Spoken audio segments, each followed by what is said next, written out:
you have your Bibles with you, please join me in Matthew 16. We're going to read the last verse there and go into Matthew 17 all the way to Matthew 17:8. So we'll start in Matthew 16, verse 28.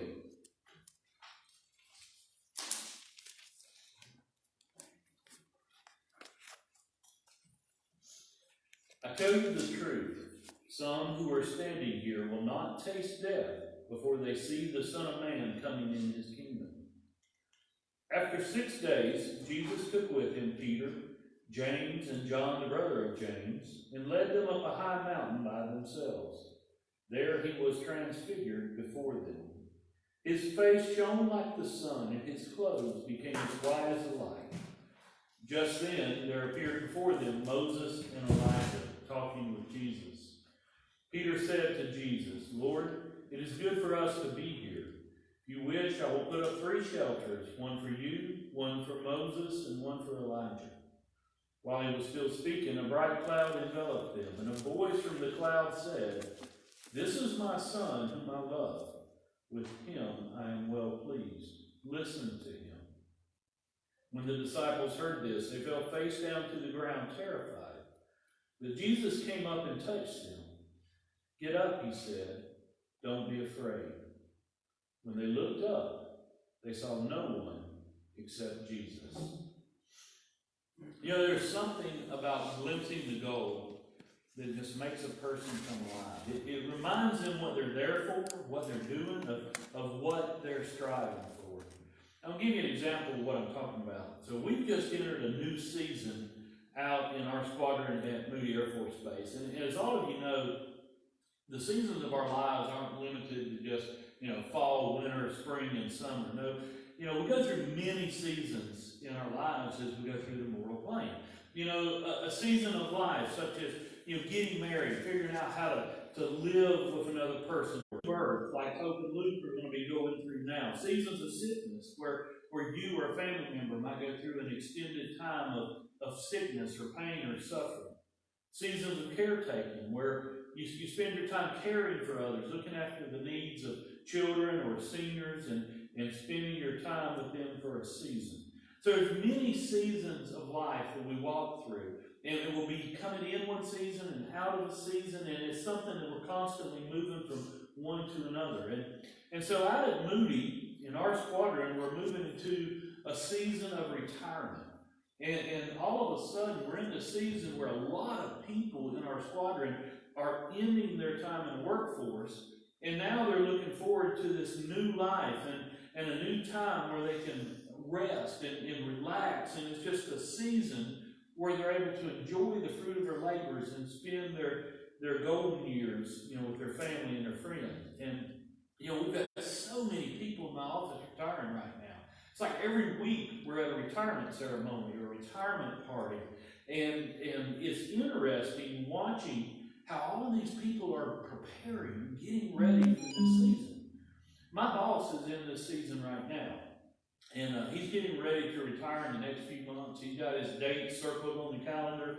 And so he's getting ready. He's making repairs to his home. He's finishing up projects there. He's put a new deck on the back. He's getting his fishing dock ready. He's got his camper all tuned up and checked out. He just bought a vintage car. So he's doing everything he can. He wants that car completely restored and ready so that whenever he retires, he and his wife can take long trips in this car.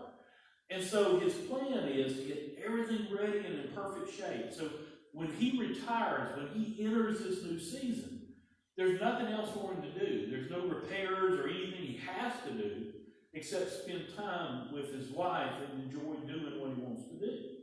So what's happened is he's got a glimpse of a goal. Now here, there's something he's looking forward to, and he's striving for, it's something he's hoping for. And it's really invigorating. I mean, there's a bounce in his step, and he's got new purpose and new meaning. He's excited about what this new season and what the future holds. And it's a perfect example of what I said when I opened up this message. There's something about a glimpse of a goal that just makes a person come alive. You ever watched a marathon? You know, that's a grueling race, 26.2 miles. And those people are just out there in hours of running. But watch them when they see the finish line.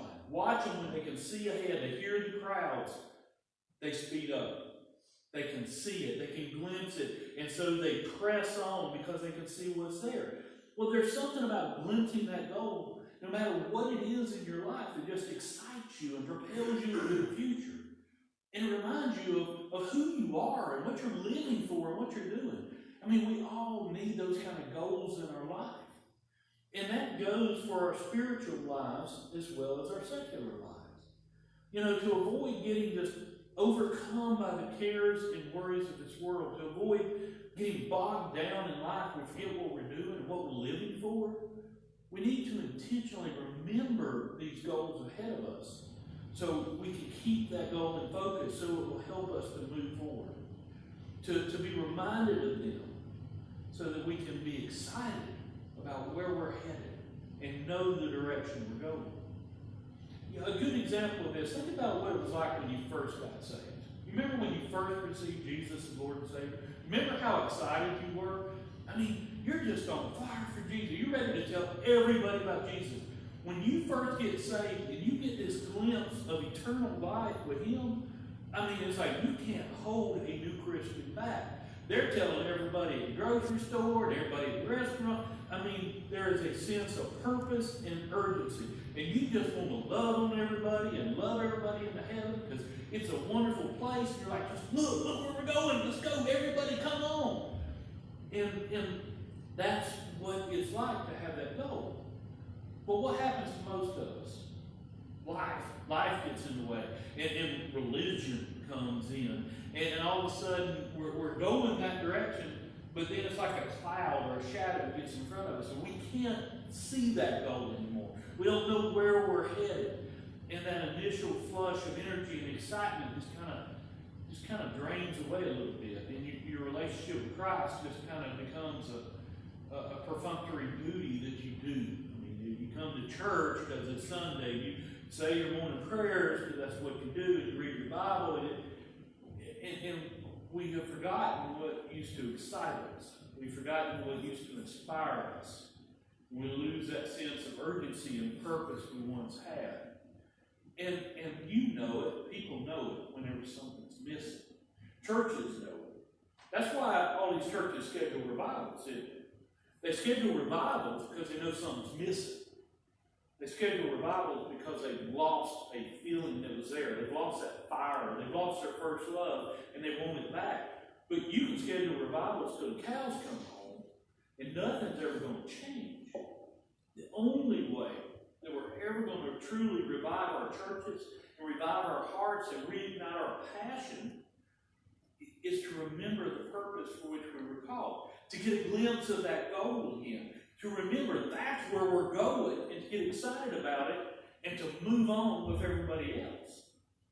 And that's what this passage is about here in Matthew 16:28 through 17:9. It's a passage that we call the Transfiguration. And today is Transfiguration Sunday in the church. And so what's really going on here is Jesus is giving the leaders of the disciples a glimpse of the goal. He's given them a vision of the future that they can hold on to, that they can use to inspire them and to revive them, give them purpose and hope and direction, so they can grab everybody else and lead everybody with them to the finish line. That's what's going on. So look back at verse 28, Matthew 16:28. This is Jesus speaking here. So I tell you the truth. Some of you who are standing here will not taste death before they see the Son of Man coming in His kingdom. Now, the Transfiguration occurs sometime before Jesus' final entry into Jerusalem on Palm Sunday, right? And so Jesus isn't talking about that here. He's not talking about coming into Jerusalem on the back of a donkey and everybody yelling at him. He's talking about the disciples seeing the Son of Man coming in His kingdom at another time. And it's followed right after this by the actual passage of the Transfiguration. So I think that's what it's referring to. And you got to remember, this is a time of confusion for his disciples. You know, they've been with Jesus for about 3 years now, and they really don't know who Jesus is. They don't really understand him. Now, Peter has a little bit more understanding than the rest, at least from time to time. And earlier over in chapter 16, Peter offers that great confession that Jesus is the Christ, the Son of the living God. But Peter still doesn't understand what he's saying.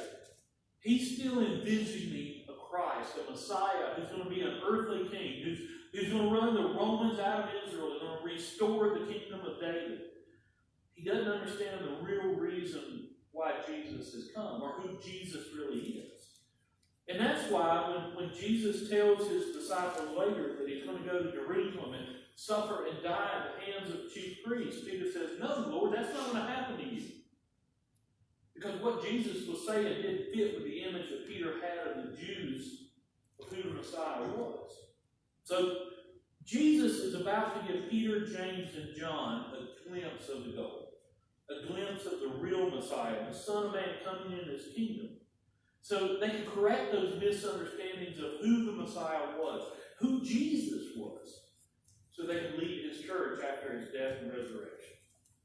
So look at verse 1.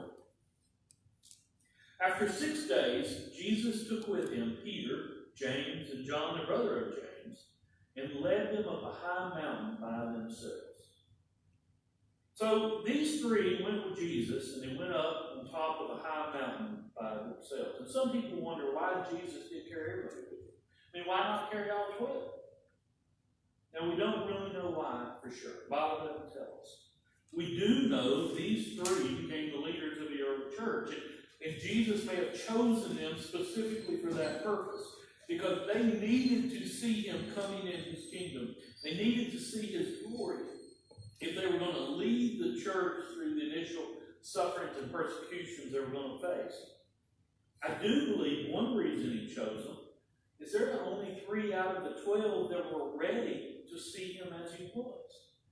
These are the 3 that truly believed he was the Son of God. They may not have understood it completely. I mean, none of us understand it completely. But they believed. They had faith. They trusted him. They were seeking the truth. They were seeking God's face. And their faith was rewarded because of it. Now, that's the question for us then. And it's kind of the question I was bringing up earlier. Are we seeking God as he is? Do we desire to see his glory and his kingdom? Is our focus on Christ and his glory? Is our focus on the world around us? Chuck Swindoll writes about vertical perception. And he says in order to see Christ, in order to envision who he is, to get a glimpse of the goal that's set before us, you have to look up. You have to look up vertically. You have to believe. And you have to act on your beliefs like Peter, James, and John did. Verse 2. There he, Jesus, was transfigured before them. His face shone like the sun, and his clothes became as white as the light. Okay, Matthew said Jesus was transfigured. The Greek word that's translated here is literally metamorphosis, a change in form. And so we read that Jesus' face shone like the sun, his clothes became as white as the light. But this isn't just a physical transformation.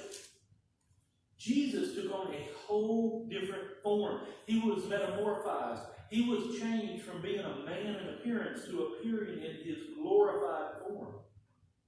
Peter, James, and John witnessed the man that they knew, the man they'd been following for 3 years. They saw him become something else completely. For the first time in their lives, they saw Jesus as he truly was, wrapped in all his heavenly glory. At that moment, everything they thought they knew about Jesus was just stripped bare. This wasn't the Galilean carpenter, rabbi, and teacher they knew. This wasn't just a first century Jew that they thought might one day become the earthly king that would get rid of the Romans. This wasn't the guy who just sat around the fire with them at night. I mean, all of a sudden, everything about Jesus changed.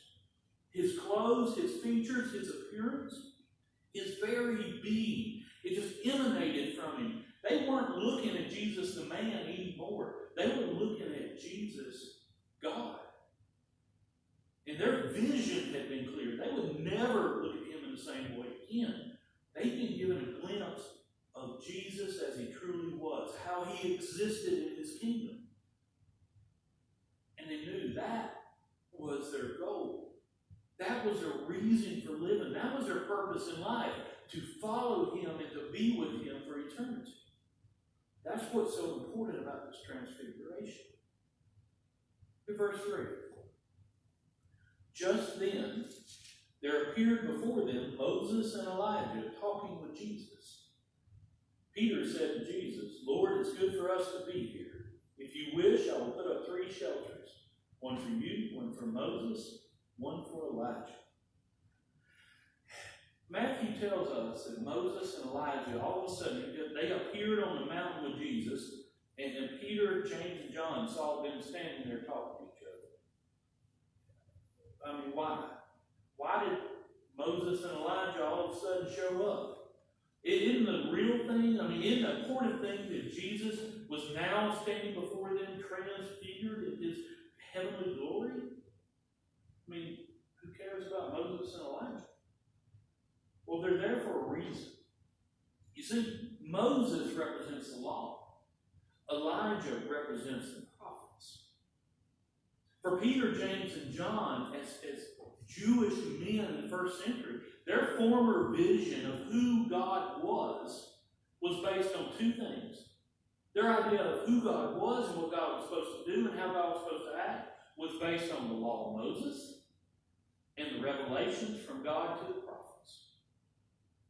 But you see, over the years, the true image of God that was revealed in the law and by the prophets, it had gotten blurred. It's like shadows and clouds had covered it. And in life and experience and religion changed how the people saw it and how the people understood it. And why do you think the Pharisees missed seeing Jesus as the Messiah when he was here? Because Jesus wasn't the Messiah they were looking for. They made up their minds on who the Messiah was going to be and what he would look like and what he would do. And Jesus showed up and he didn't fit any of those boxes. He wasn't who they were looking for, so they rejected him. So the significance of Moses and Elijah appearing with Jesus at Transfiguration is to just really bring home to those disciples that the God they're seeing now, the person Jesus they're seeing now, isn't just Jesus. He's the King of Kings and the Lord of Lords. Jesus is the real Messiah, the real God of Abraham, Isaac, and Jacob. Verse 5. While he was still speaking, a bright cloud enveloped them, and a voice from the cloud said, This is my Son, whom I love. With him I am well pleased. Listen to him. When the disciples heard this, they fell face down to the ground, terrified. So, if the disciples didn't get the message by this point, God's about to punctuate the lessons here. God the Father descends upon that mountaintop. And think about it from the standpoint of these 3 Jewish disciples right here. In the Old Testament, time and time again, you'll see the presence of God descend upon the mountain where the nation of Israel is gathered in a cloud. And so this cloud descends, and the very voice of God proclaims to these terrified disciples, This is my Son. Listen to him. In other words, the Father is making sure that Peter, James, and John got the message. The Jesus who was standing before them now, that's the real Jesus.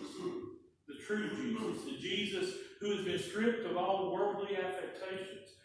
This was the image they were supposed to keep in their mind.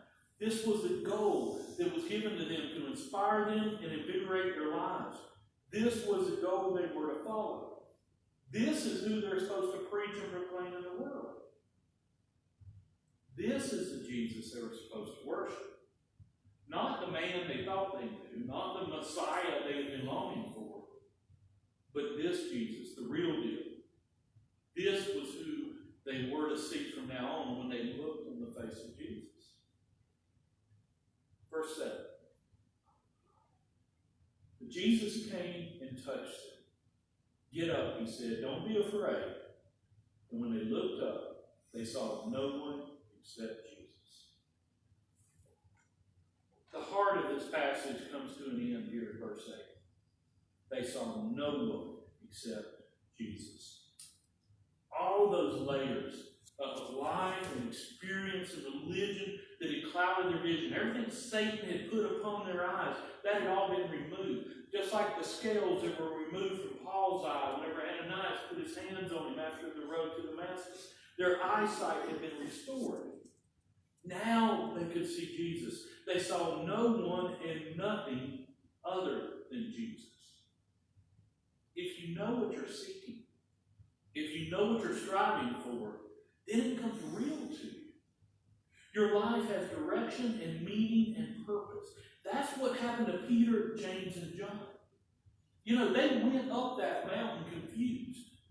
They didn't know what was real. They didn't know who this Jesus really was. They didn't know where they were headed. They didn't understand what Jesus was going to do. But they came down that mountain changed with a vision of heaven and a vision of Jesus glorified in his kingdom. It was that vision that led them to endure hardship and persecution. Remember, all three of these men died a martyr's death. Well, except John, I'm sorry. But Peter and James died a martyr's death. It was that vision that led them. It was that vision that led them to build his church on earth. It was that vision that gave their lives meaning and purpose. There's a hymn in our books that you might be familiar with. It's called Be Thou My Vision. It's an old Irish hymn we sometimes sing. And I'll share a couple of stanzas that really speak to this. Be thou my vision, O Lord of my heart. Naught be all else to me, save that thou art. Thou my best thought, by day or by night, waking or sleeping, thy presence my light. Riches I heed not, nor man's empty praise. Thou mine inheritance, now and always. Thou and thou only, first in my heart, high King of heaven, my treasure, thou art. This hymn speaks to what we've been looking at today in this passage. When we know who it is that we serve, when we have that vision of Christ glorified in our hearts, when we have a glimpse of him and of the goal before us, then nothing else matters. He is our all in all. He is our inheritance, our goal, our reason, our purpose, our meaning, the treasure that we seek. So as we close today, I want to encourage you, go to the Mount of Transfiguration this week. Spend some time with Jesus. Renew your heart. Refresh your heart. Refresh your vision. Revive your life. Spend some time in the Psalms. You know, reflect on the passages that the psalmist just pours out praise for God in all his glory and splendor. Ask Jesus to show you his glory this week. Give you a vision of who he is, what he has in store for us, so that we can keep persevering in his name and continue on until we reach that goal. Let's pray. Father God, we thank you for giving the disciples a glimpse of your Son glorified in their presence. Father, we ask that you would just reach out to us and let us see your glory today. That you would let us see your glory this week. That as we leave here, Lord, you would let us glimpse the goal and the prize that is before us. Help us, Lord, to know you, to look past the cares and worries of this world and the trappings of religion, and to see you high and lifted up, to see you as King of Kings and Lord of Lords. Help us to remember where we're going so that we can be excited about going there with others. We ask this in Jesus' holy and mighty name.